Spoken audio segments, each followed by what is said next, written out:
What's a mistake a doctor made that left you dealing with the consequences for the rest of your life? I had a tumor in my colon. Over time, it grew and grew and grew, and I suffered multiple symptoms because of it. My doctor decided that my symptoms were PMS or female problems, even as they escalated. He told me to take a Midol and get over myself, that women either deal with their issues and get on with the life, or lie around whining and wasting people's time. Eventually, the tumor caused a 100% bowel obstruction, and my body started to rot from the inside out. I can't even describe how painful that is. Anyway, I ended up in the ER, was sent for immediate emergency surgery, and ended up having part of my colon and necrotic tissue removed and with a colostomy bag. I went from being a very happy, physically fit and active person to whatever the hell shell of a person I am now. Alright, we're setting the tone for this one immediately, huh? This will not be a happy thread, and I have a feeling a lot of the responses will be women. Oh boy. Next story. My doctor ignored my very vocal concerns about the pain and strange symptoms I was having during my twin pregnancy. She missed all the classic signs of twin-to-twin transfusion syndrome, many of which I brought up to her. This led to me not having the treatment soon enough in time to save them. I remember having to decide whether I should bury them or cremate them. Those were the blackest and darkest days of my life. Next story. When I was in labor with my daughter, her heart rate would plummet with every contraction. Every time we questioned it, the nurse would just tell us it was the monitor slipping. I went in at midnight, had a long labor, and was not examined by a doctor until an hour before she was born, around 2:30 p.m. the next day. By that time, she was in the birth canal and could not be delivered via C-section. She had the cord around her neck and was born blue and not breathing. They revived her and she seemed to be okay. It was months later when she wasn't hitting the normal milestones that we realized something was wrong. She has cerebral palsy and is intellectually disabled. She uses a wheelchair and has to wear diapers. She'll be 29 next month and she still lives at home and we have to care for her every need. I love her unconditionally, but I always wonder if that nurse had paid attention and gotten a doctor in there on time, how different our lives would be. Next story. My mom took me to the ER because of a high fever. I was diagnosed with pneumonia, but for antibiotics I needed to go to my house doctor. He brushed it off and said I didn't have it. A few weeks later it expanded on my whole lungs and was very bad. My right lung died forever. I'm 33 now, and that happened when I was like 12. I don't get it. How did it benefit the doctor to say that you don't have it? Would it not simply be, okay, you were diagnosed at, the ER, so prescribe you these and good luck. Instead, no, you have to fight the ER's diagnosis. Sweet, man. Very helpful. Very cool. Next story. After a bad fall, doctor dismissed the foot pain as a sprain and only operated on the knee. Foot pain continued, but they said wait till the knee heals to be sure because of insurance. If addressed at the time of the injury, insurance would have covered the foot. End result, foot surgery a year later, but it has permanent damage that could have been fixed if they had addressed it right away. And now I have a limp. I'll never forgive them for their short-sightedness. I've summited multiple 14ers, but I never will again. Next story. I had some pain in my mouth. It felt like it was radiating out from my tooth. I went to my dentist about it and she said, "Oh, you have a filling on that tooth. It's probably just a little sensitive." And she prescribed me some toothpaste. It worked for a while, but a year later the pain was back with a vengeance. I went to a new doctor and it was the same drill. A year later, new dentist, same drill. Eventually it got so bad I was crying in pain. I woke up every day with a horrible headache. My teeth were cracking and ground down because it hurt so much. So I finally go to a new dentist crying in pain, and she sees what she thinks is a strange growth in my mouth. She has me get an exploratory root canal. The dentist who does it, another one at her practice, since she didn't have time and I wanted to do it fast, tells me I'm wasting my time and nothing is wrong with me. He eats his words real freaking quick when he sees I've got a pus abscess under that tooth and all of my nerves there are straight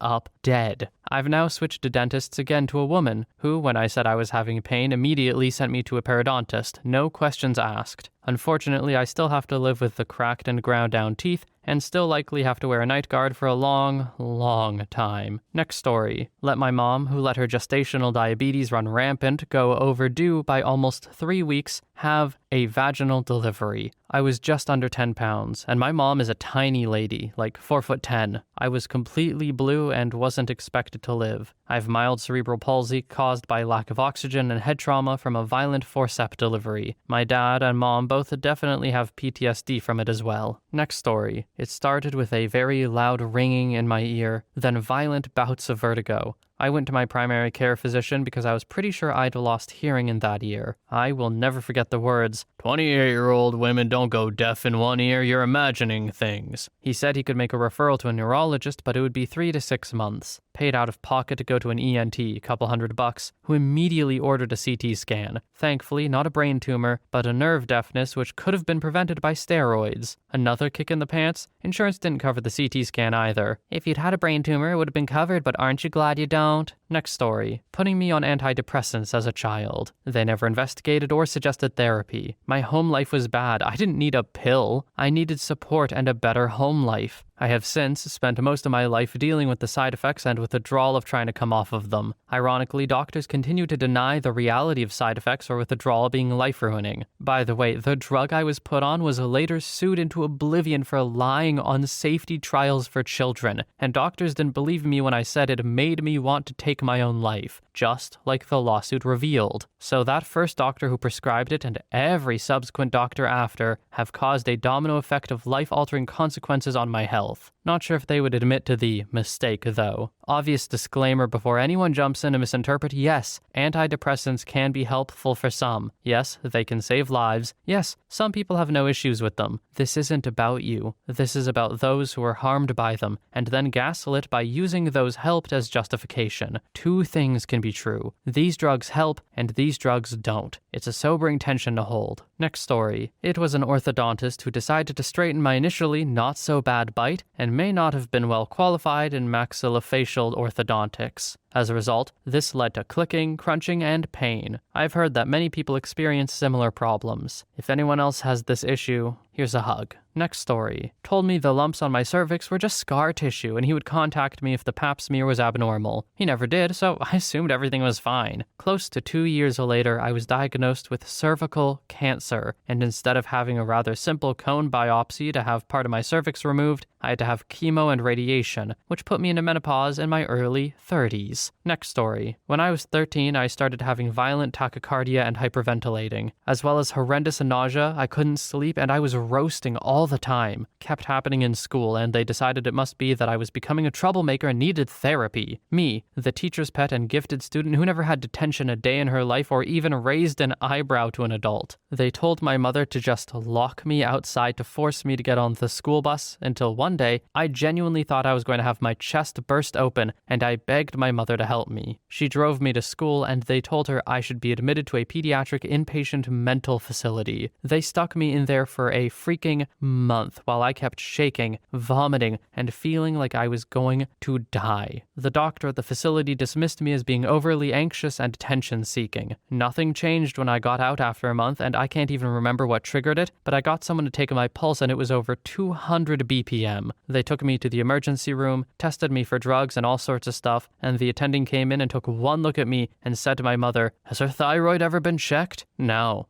Because why would they test me when I was just seeking attention? Turns out I had severe hyperthyroidism, the highest numbers doctors had ever seen in a person under 21. Doc came back and told us, "I have a first-year medical student who could have diagnosed this on day 1. I was so overloaded with hormones my body physically couldn't eat or sleep and sent my heart in unimaginable rates of tachycardia. I had to be put on adult levels of beta blockers to get my heart rate under control. I had actual damage from it being forced into that kind of beating for so long. I lost the ability to regulate it, and they tried for 2 years to control my thyroid with medication. I was on the highest possible doses and it was barely doing anything. So when I was 15, I had to take a massive dose of radioactive iodine, I-131, to act as a lethal injection for my thyroid because they simply could not control it. And let me tell you, having to feel and go through one of your organs dying sucks. It sucks so much. I was cold, fatigued, bloated, sore-necked for 6 months until they tested my blood, and it didn't work.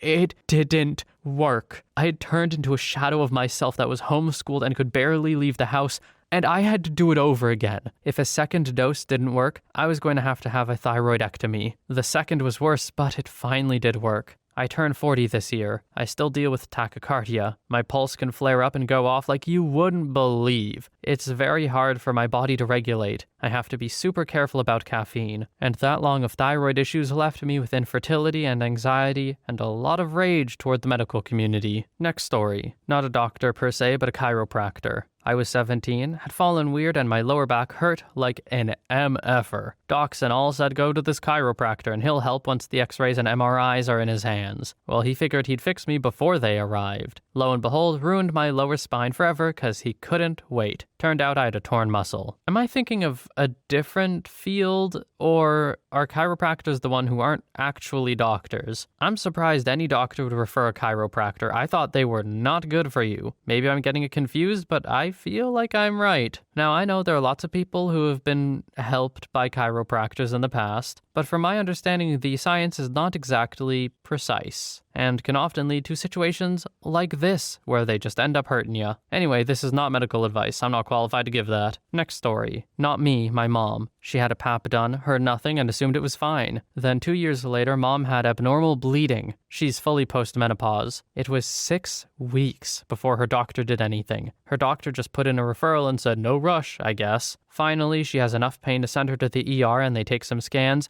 Lo and behold, she has uterine cancer. She goes through surgery in less than 5 days, then goes through chemo, and then radiation for the next 10 months. She has more odd pain from her abdomen, and her ER doc tells her, you need another pap done just to be sure, but what I want to know is, since your last pap came back positive, why didn't your doctor do anything? Turns out she had also needed a piece of her colon removed after her second pap came back clear. Her colon had a severe infection that had been eluding her doctor for who knows how long. Anyway, question your doctors. They're people too. Fully capable of being awesome, or fully capable of being crappy. Next story. Deciding that I had depression and not ADHD. It took me 40 years to get ADHD diagnosed and treated. There are all sorts of heartwarming, I started my life late and my life is fantastic stories out there. Well, all that does is reinforce how little progress I make even as my theoretical best self. I can't even know if things would have been different with an early diagnosis, but I really wish I'd had that in my pocket to help manage my perception of what's personal failure and what's inappropriate expectations. Next story.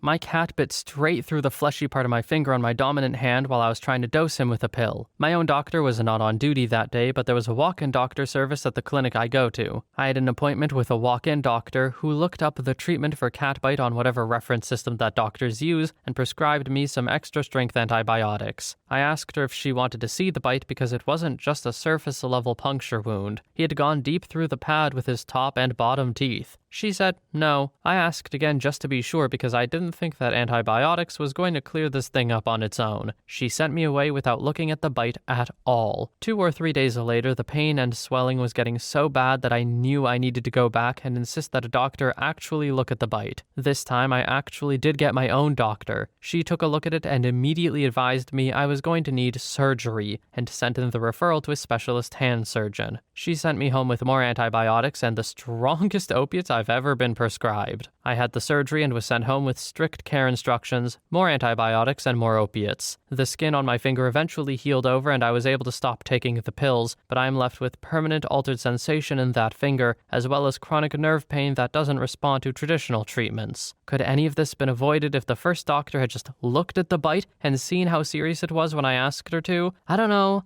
Maybe not. But I will always be left wondering. Next story. I use the VA clinic for all my health care. As a woman, when you get a pap smear, the line is always, we'll call you if we find something. Well, one of my paps, they told me this and I left and never received a call, so I thought, good, all is well. Then I changed to doctors and the next pap, 2 years later I got, came back abnormal. So I went to patient records to get a copy of my previous pap, only for them to come back saying, we don't have them. Apparently the lab they sent my previous pap to sent the results back and no one had ever opened them. So they weren't in the records. Finally get the records back and the previous pap also came back abnormal. I ended up with stage 1 cervical cancer and had to have a hysterectomy. And now I can't have kids. But the claim for damages ended up paying for a house and paid off my student loans. Well, I'm glad OP got something at least. I'm not on board with frivolous suing in a lot of cases. I think it's an overused form of, law enforcement, I guess. But here, oh, absolutely. These people could have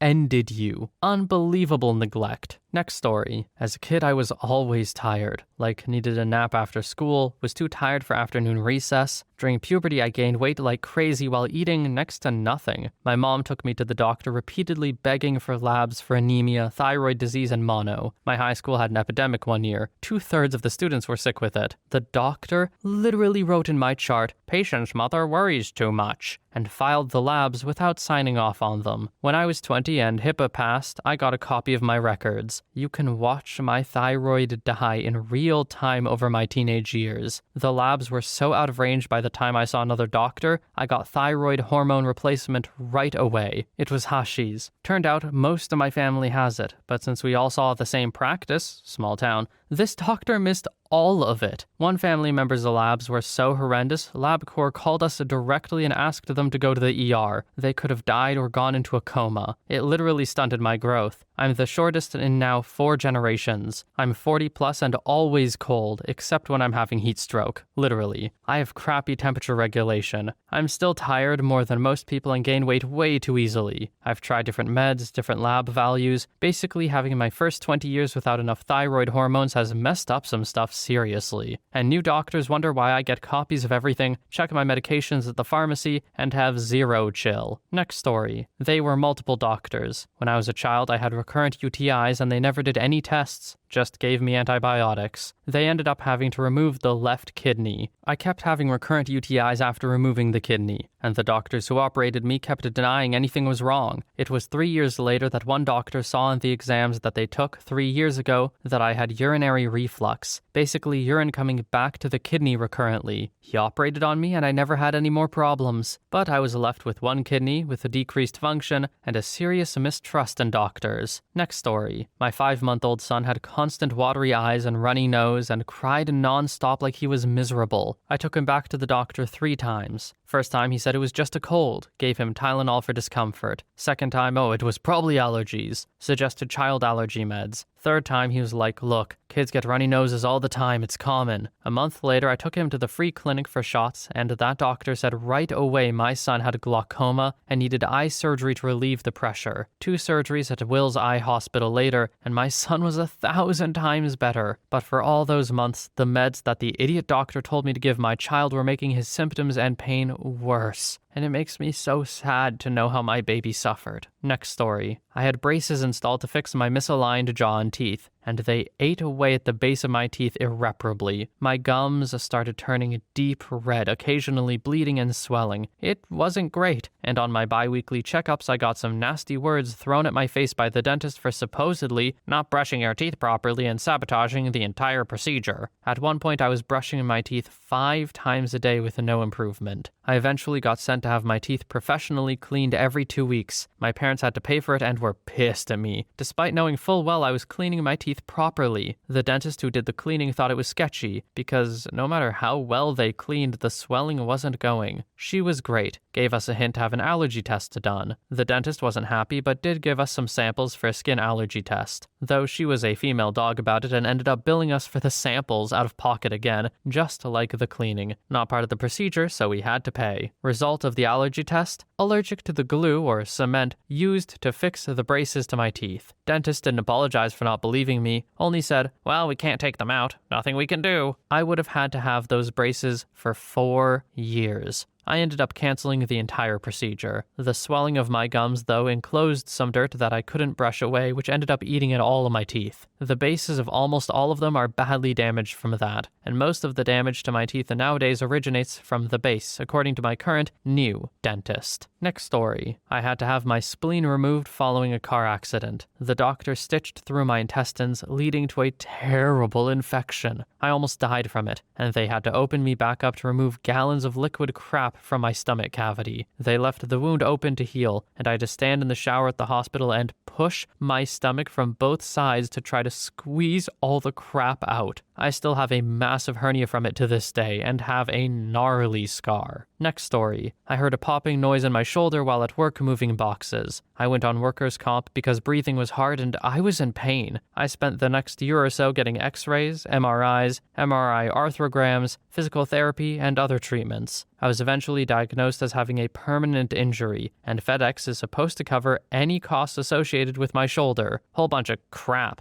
because they ignore everything and deny it's associated with the workers' comp claim. Anyway, a few years later, someone said it sounded like I had a rib head out. Went to see her and she was able to get the rib head back in, which really helped. However, the years of my rib head being out caused issues with my middle and lower traps not activating, arthritis in my neck which required surgery, and I've been getting consistent massages to manage my neck and shoulder issues. Doctors never diagnosed anything with my shoulder, but were happy to close the claim and just say it's permanent. I was in excellent physical shape, was 160 and 10%. I was very fit, and they would say crap like, "I wish I had that bone structure and fitness." Advocate for yourself. Absolutely agree with OP. Advocate for yourself. These companies are going to do everything they can to not pay in most cases. You kind of have to make them, which sucks. It shouldn't be on you. That's just true. But it is. So please look out for yourself and get what you deserve. Next story. I was born with no irises. When having cataract surgery, I had some rings implanted as fake irises, albeit they don't open or close, but would limit some of the light entering the eye. Unfortunately, the rings were not lined properly, and I now have triple vision within a 1 to 2 o'clock area of the circle of vision. I noticed it as soon as I woke up after surgery, but was told they would eventually settle. Apparently my eyes are too fragile, and it is too risky to try and fix it. It made a significant change with things that I could do, and I've lost much work because of it. Next story. I was prescribed tretinoin for my cystic acne. The only instructions I was told were to not put it near the eyes. My derm literally spent about 2 minutes with me after I waited over an hour to see him. Didn't explain anything about building up the frequency of use or the sandwich method, and this was before the drug was super trendy online and there was a lot of info. I wasn't told how drying or harsh it would be, and I was put on a high percentage right away because my skin was so bad. I did not put it near my eyes, but noticed gradual and increasing eye pain and dryness. It got to the point I would sit on my couch and sob because my eyes hurt so much. I told my dermatologist about it the next time I saw him, and he told me, "It's completely fine. Stick with it, your acne is so bad still." So I stuck with tretinoin for 9 months. Throughout this time, I saw 3 ophthalmologists, and finally the third one told me that tretinoin was destroying my tear glands and to stop using it. I stopped, but my eyes never recovered. I have to use excruciatingly expensive prescription eye drops and a nasal spray that stimulates tear production for the rest of my life, and my eyes are still dry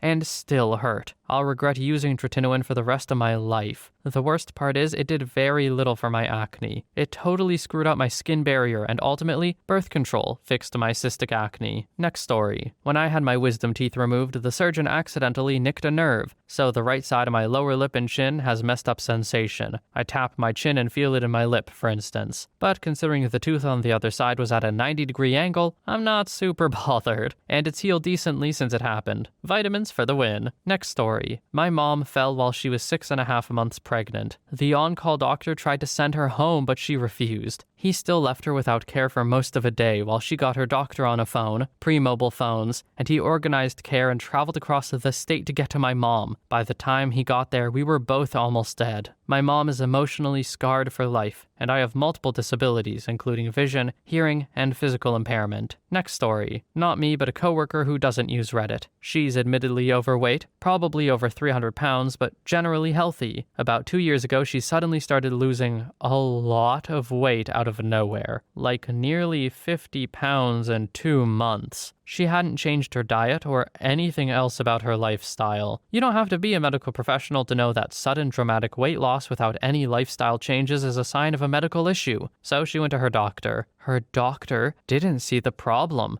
After all, she was fat and losing weight, so it was good. Wasn't she happy to be losing weight? He paid zero attention to the context of the weight loss. His entire thought process began and ended with, "Fat person is now less fat. This can only be a good thing." Thankfully, my coworker is a very stubborn person and immediately went looking for another doctor. Thankfully, she was able to find one taking on new patients on short notice. That doctor actually listened, agreed that her weight loss was concerning, and ordered a bunch of tests. Turned out my coworker's weight loss, which her first doctor insisted could, quote, only be a good thing, was the result of freaking intestinal cancer. After surgery and chemo, she's doing pretty well now, but if she'd taken that first doctor at his word, she most likely would have died. Next story. My mom had a stomach ache for a year. Her doctor told her to lose weight, go gluten-free, drink less, eat less sugar, as she was pre-diabetic. By the time she collapsed and they finally scanned her abdomen, the cancer had eaten her pancreas and was working on her liver. We have 17 more days with her. Next story. My surgeon left me on the table under anesthesia for 12 hours so he could work on another patient. I woke up with permanent vision loss in both eyes. He never even spoke to me after the surgery. He ruined my life. I'm not allowed to drive and my prospects of furthering my career have vanished. I have daily panic attacks because I'm so disoriented all the time. When I asked why this happened, I was told it was due to surgical anxiety, so, in other words, it's my fault. Next story. Had an ongoing dull pain in my chest/back that eventually motivated me to go see a doctor. He told me I was sleeping wrong and gave me muscle relaxers. Pain lingered anyway. 2 weeks later, pain had grown so intense I finally went to the emergency room. Turns out I have a thoracic aortic aneurysm. Finally get some morphine is administered. Never felt so good. I see why people get addicted to opiates. Soon have surgery for stent placement in my artery. During the surgery, I have 14 embolic strokes. Woke up from surgery and realized I can't use my hands with any articulation. End up doing 5 months of neurotherapy just to learn how to walk smoothly and be able to actually open a bottle of water. That was my own litmus test. So no, the original mistaken doctor didn't cause the aneurysm, but he certainly didn't listen or investigate to a reasonable extent. I don't think doctors are magic or gods, but that was bullcrap. I used to be great at typing. This crap right here took me 15 minutes to type. My job prospects have diminished quite a bit. Next story. When I started experiencing leg pain in 2010, the first doctor I went to diagnosed it as tendinitis in my right knee. He then decided that the damage was too bad to refer to surgery or physical therapy. He also refused to recommend anything for the pain aside from Aleve, even though I have a history of acid reflux. It took 3 years to get in with another doctor in my hometown that diagnosed the pain as bursitis, and I did shots in my hip every 6 months for another 3 years, until he got fired for malpractice due to something that happened during multiple knee surgeries. So it took another year to get into a doctor that specialized in leg injuries. The first thing he did was order 6 weeks of physical therapy and MRIs on my knee and hip. The MRI confirmed the tendinitis in my knee, but also indicated a labral tear in my right hip. He then ordered another round of physical therapy and prescribed me some stronger pain medication. Prescription-strength Tylenol also didn't screw up my stomach even more. After the second round of physical therapy, he referred me to a surgeon that specialized in labral repairs. A few months later, I had surgery where my torn labrum was repaired and my hip bone had to be reshaped. My surgery was in 2017. I still have knee pain, my tendinitis isn't going anywhere anytime soon, but I am mostly pain-free in my hip, except for when that area gets cold. For some reason, the cold makes the bone and the scar tissue ache. Plus, I still do a lot of my physical therapy exercises I learned to help with mobility and flexibility. Next story. I had a dentist who basically thought I couldn't handle any intensive dental work. Hygienist appointments, root canals, major fillings, etc. So they just kinda lied that my teeth were fine, regardless of how much I brushed or flossed them. So I spent like 20 to 30 years oblivious to the fact I wasn't looking after my health properly and had no idea how to actually care for my teeth. Then when I got a toothache and went to an emergency clinic, it ended up leaving me with the need to find a new dentist, months of appointments, and bits of remedial work, etc. Next story. When I just got my first car, I drove myself all the way into Toronto to visit CAMH. I was having dark thoughts that felt like more than the generalized depression my GP insisted on. After my visit to CAMH, they said they would call me in 2 weeks. That phone call never came. I was on varying doses of Zoloft for up to 6 years, but eventually stopped taking it because it made me feel numb. My depression was only general anyway, right? Wrong. As I found out in hospital, 6 months after waking up from a medically induced coma because, yeah, I attempted to take my own life, I am clinically depressed. I lost a fifth of what's in my head due to a traumatic brain injury. Honestly can't help but feel all of this could have been avoided had I got that phone call. Next story. I was overprescribed antibiotics when I was a very small child and had a very weak immune system. It absolutely wrecked my gut biome, and every dentist who's ever looked at my teeth has asked me if I was on a lot of antibiotics when I was young because I have very little enamel on my teeth. As someone with a family history of IBS, I didn't stand a chance. My teeth have been screwed up since I was a kid. I'm getting the IBS under control as an adult, but the teeth problems have been hell, and I'm going to end up with the dentures before I'm 40. My mom was mostly largely transparent about this when I was a kid, but never liked talking about why she didn't choose to join the several other families whose kids were overprescribed stuff by this pediatrician and do something about it. Instead, from what I understand, he got to retire, and we all just ended up messed up. Next story. Not me, but my dad. His doctor told him it was just a long, drawn-out cold. It was in fact pretty aggressive prostate cancer. Only because my dad did his own research he found out it might be cancer, and he had to pressure his doctor to make tests. Due to the delay by the doctor, it had already spread, and now it's not curable, only treatable. The operation also severely impacted his lymphatic system, and he already has sepsis several times due to it. My sister and I were still underage when it happened, while my father was already a single father. The doctor's mistake nearly cost my father's life and would have left my sister and I as orphans. Luckily, my dad survived, but he struggles with the cancer still and the aftermath of the operation. I feel like reading all of these threads is going to turn me into a hypochondriac. Anytime I have a cold over 6 days now, my brain's going to be like, that's it for you, it's prostate cancer. Might as well write the will now, man. These threads are not good for me. They're like WebMD, Reddit style. Next story. Misdiagnosis of herpes at 18. Doctor barely looked at me, did cursory visual exam, lectured me, had medical student with her, and I was just so embarrassed and felt dirty. This was my first partner. For years, I had to let my partners know. I was terrified of spreading it. I lived at home at the time. Years later, I had an outbreak again. Got tested and examined. Oh, not herpes. Next story. Pales in comparison to some of these, but they didn't realize the grommets inserted during surgery had not fallen more than a year after I had my tonsils removed. I got an ear infection, and due to complications related to both the infection and the remaining grommet, I ended up with permanent hearing loss. I've been largely deaf in one ear ever since. Cheers. OP, I promise you, this isn't a competition. That sucks. And, for what it's worth, it does sound pretty bad. But really, no need to compare yourself to other people in this thread. I promise, it's alright to have your own problems and say it sucks, 'cause it does. Next story. An old doctor gave me a real heavy antidepressant after one short appointment. He didn't care, he just shoved the prescription in my face. It was so bad that I stopped after 3 days and I didn't see it as an option anymore. 20 years later, I got something from my current doctor that helps me out so much that I feel like I've lost so much time and quality of life because of that one bad experience. Next story. Not one doctor, but a whole series. I was born with a mild form of spina bifida, but still bad enough to have a big scar on my lower back.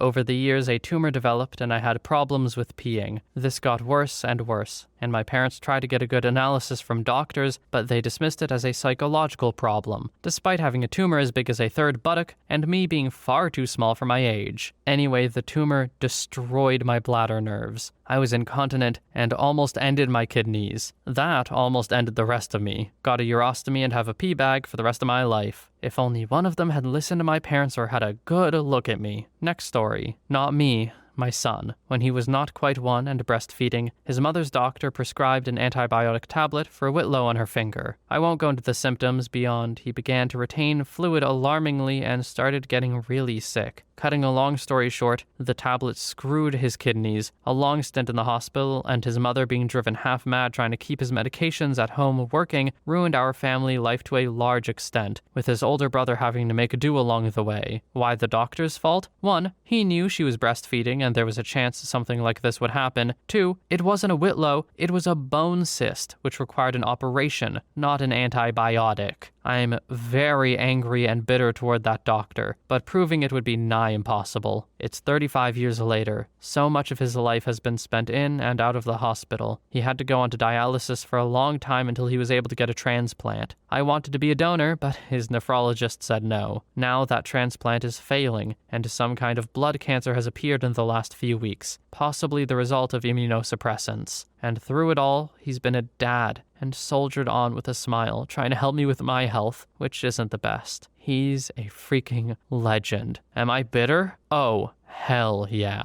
Next story. My eldest brother had braces when he was a young teen, and they also put him on steroids for a chronic issue. This led to pretty much all of his teeth becoming some variation of rotted, which I believe fed into his chronic depression, which indirectly led to his death. My mother visited the doctor last year in March, saying she didn't feel well and struggled to breathe. Her heart was also doing funny things. We found out later it was AFib. Doctor said, "Well, we can put you on oxygen, but you look fine to me." Come Thanksgiving, she was struggling to breathe, going from the living room to the bathroom and back. Doctor said, "Well, okay, maybe it's a URI," and gave her a week's worth of antibiotics. A month and a half later, she's in the hospital with severe pneumonia because her O2 levels were in the low 60s. Next story. My pediatrician thought too many kids were getting their tonsils prematurely removed and I would grow out of it. I had strep throat 17 times as a kid. She still said I shouldn't get them removed. Funny enough, I was in med school and my ENT instructor was demonstrating on me when they asked why the hell I still had my tonsils. I had chronic strep by then and would get a bacterial infection every time I got a cold or stayed up too late, drank alcohol. All dairy would make me sick and I kept getting stones in my tongue. I got them taken out as an adult, which made recovery significantly worse than if I had done it as a kid.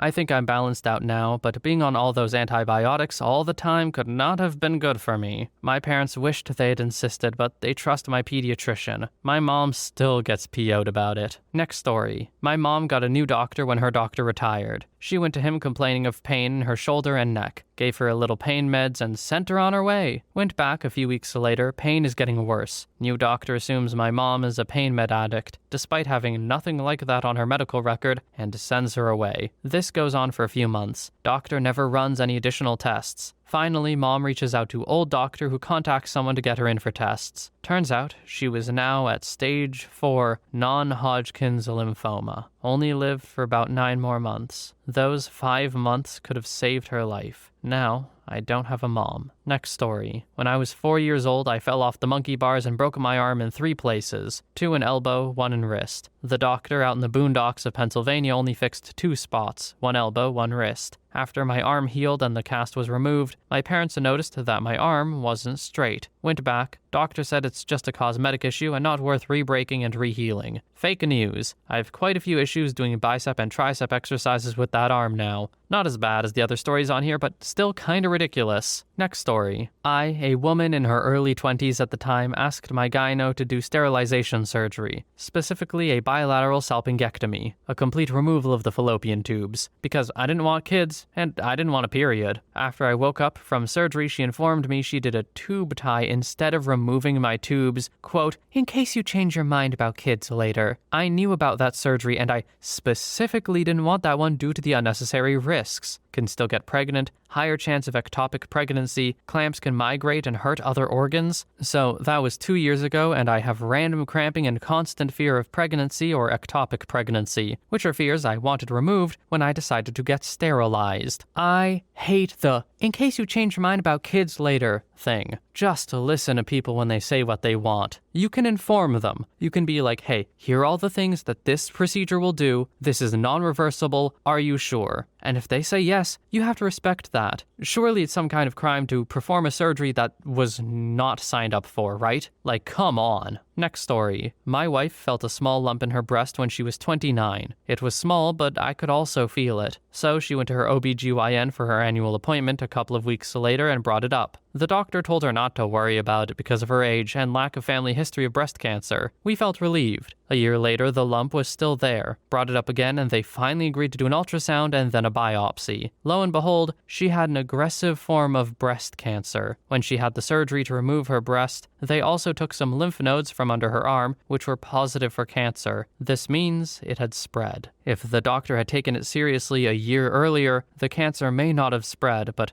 we'll never know. What I do know is that the last 8 years of treatment, from surgery, reconstructive surgery, chemotherapy, hormone therapy, and then treatments to fight the side effects of those treatments, has been hell, and expensive hell at that. Next story. Not me personally, but about 10 years ago, a family friend had been dealing with severe lower back pain and a slew of other symptoms like bloody urine. He went to a clinic, and the doctor there dismissed him and told him to take Advil. A week later, he's hospitalized and diagnosed with stage 4 bladder cancer. They caught it too late and he passed away a month later, left behind his young family. Turned out the doctor had a history of being terrible at his job before this too. Next story. Prescribed me prednisone down for an allergic reaction. I have Ehlers-Danlos syndrome, which she knew about, and had a rare complication that severely weakened all the connective tissue in my body. My pelvis failed, leaving me crippled. My fingers weakened so badly that I couldn't use my hands for years, and now have to use a full set of ring splints to do much of anything. My organs drop every time I stand up because connective tissues keep those in place too. In other news, medical malpractice in Florida is a huge joke. Having no medical malpractice laws would be better than what we have. There's no recourse for many people who are badly injured or permanently disabled by a careless doctor like I was. Next story. I was misdiagnosed and dismissed for over 30 years before congenital brain abnormality was found compressing my brain stem. Even then,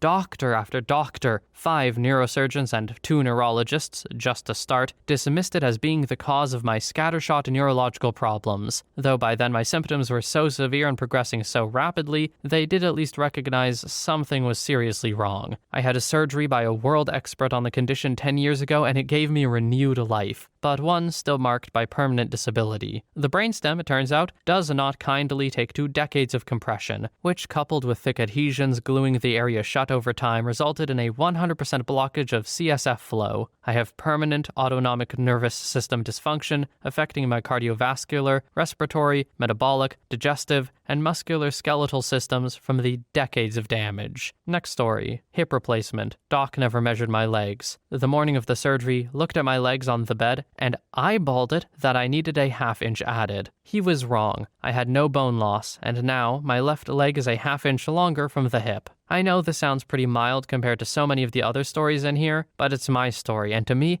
it's been a nightmare. Walking for long distances makes my shorter leg's hip hurt pretty bad. For those who live in Illinois, avoid IBJI. They herd people through like cattle. Next story. Childhood obesity and having a military upbringing did not mix well in the 90s. I struggled throughout my entire childhood to figure out why I was always hungry, exhausted, and cold. My body was constantly fatigued, and I was having a really hard time focusing in school because of it. It didn't matter how much I slept or exercised or tried to discipline myself. I always felt tired, and eventually got depressed. My doctors would only comment on my weight, telling me I needed to exercise more. I failed so many diets before I turned 18. I can't even remember the number of times I tried to lose weight, and I couldn't lose more than 5 pounds even after adhering to a 1,500 calorie diet for 2 months straight. I was hungry to the point of feeling nauseated every day. I would eat a meal and then an hour later be hungry for another meal. And when I felt hungry, I also felt anxious, so I kept eating. And my doctors kept telling me I needed to lose weight. I kept trying until I got so depressed and anxious that I stopped doing anything at all besides the bare minimum of waking up, going to school, coming home, and lying on my bed for hours. And I was so cold all the time. We lived in Texas for many of those years, and it's a hot place. I went in for a routine checkup with a new PCM at 17 years old, and she found a lump when she felt around my neck. Sent me for an endoscopy, took some CTs. I had an 11mm tumor on my thyroid. It was large enough that it had deviated my trachea, which is why I'd been getting food stuck in my throat and needing to wash small bites down with water for years. She told me it had been growing for a long time, many years. It ended up being benign, and now I just have to take a pill once a day for the rest of my life. But I accrued almost 2 decades of medical trauma and self-image issues from being gaslit into believing that I was the cause of my obesity. We later found out I also have ADHD and a metabolic condition that has responded well to GLP-1s. And from nobody even noticing that there was a tumor on my neck because of it. Cold, tired fat kid who couldn't get any sleep or swallow food without pain is just lazy and unmotivated, right? The 90s were good in some ways, but they really sucked in this way. Next story. You don't need physical therapy. No one teaches a baby how to walk, they just do. I was 26 and recovering from a broken femur. Turns out 26-year-olds that have permanent pain will need to be retaught how to walk without screwing up the rest of their body. Still mad at that jerk. My hip, knee, and back hurt worse than the broken femur did 16 years later. Next story. 7 doctors told me, "You're too young for this kind of pain," for almost 3 years. Found a doctor who finally believed me and ordered all the tests. My vitamin D was so low it would have been fatal in a couple of months. Luckily, I'm alive. Unluckily, I have permanent neurological damage, so I will be in pain for the rest of my life. Next story. I'm a bit concerned that this will make teens and preteens feel uncomfortable going to therapists or the doctor, so I'll mention this. This is not the experience of most people. This thread gets so much attention because it is not the average doctor. For most folks, your doctor/therapist will be a perfectly reasonable person. Well, funny thing, that wasn't planned. That just happened to be the last story. And hey, a good one to end it on, I think. These things are written down and seem remarkable because they are. They are not everyday experiences. They're the extreme bad end of this. So please, continue to see your doctor, talk to your doctor, and work with them to figure out what's going on with you if something is. If your doctor's uncooperative in some way, refusing to send you off for tests or send in paperwork or whatever, find yourself another doctor if you can. It is not worth being saddled with that piece of crap for too long. There are plenty of good doctors out there, I'm sure of it. Anyway, thank you so much for watching. I hope you have a wonderful day or night wherever you are. Stay healthy, and I will see you in the next one.